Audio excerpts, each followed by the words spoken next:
Hello, friends. Welcome back. Let's get this simplified as fast as we can. Okay. We're told to make the subject.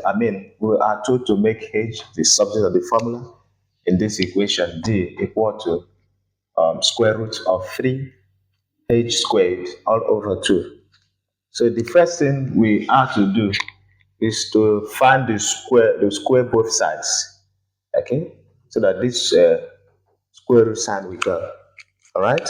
So the first thing we have to do is to find the square on both sides of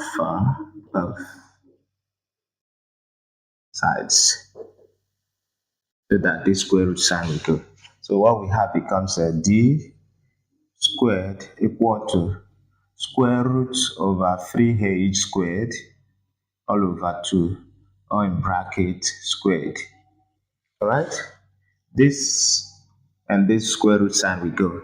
So we have our d squared to be 3h. We have our d squared to be 3h squared all over 2. Okay? And we are told to solve for h, to express h in terms of d and 2 and 3. Okay? So the next thing we have to do is to make them to be in the same form by making this all over 1. At this point, we do what is called cross multiplication. We this and this we go. So we have 2 times d will give us 2d squared equal to 3h squared. Okay, and remember we are solving for h.